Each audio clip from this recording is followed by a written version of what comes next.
Abbruzzino with the Scoop News. And just an update on the parks. Yesterday there was a joint meeting.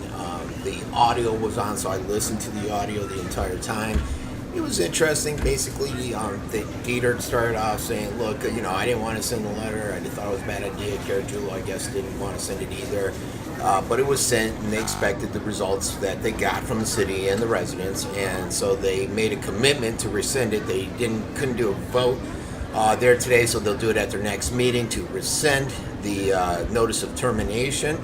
And they had the support. They asked around and had the support basically of all the county commissioners.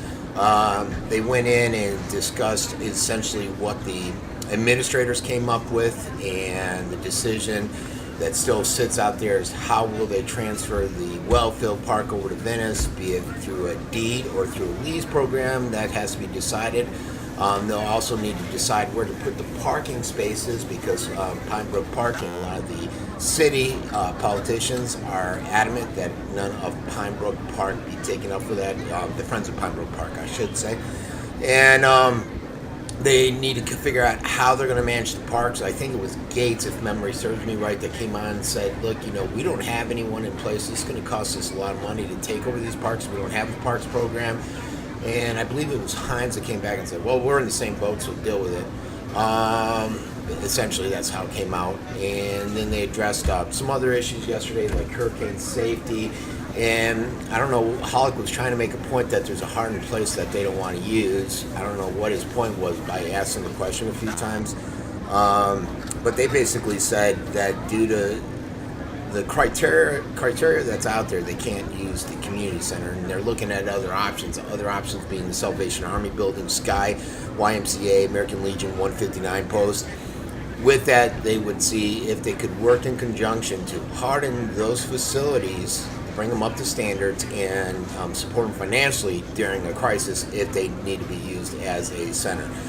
The other idea was something that Gates floated about, going to businesses like PGT and Turkish Tumbler with large hardened facilities to see if people could hold up there.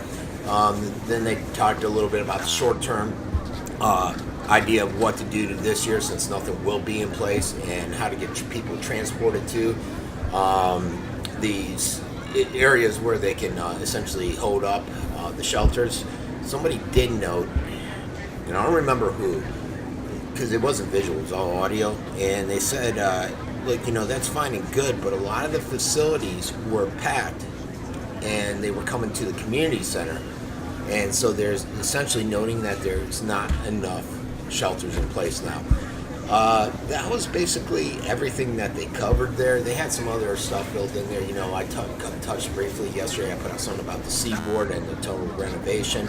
They discussed the city of Venice moving their waste management facility over to a different area, a piece of land owned by the county, so that they could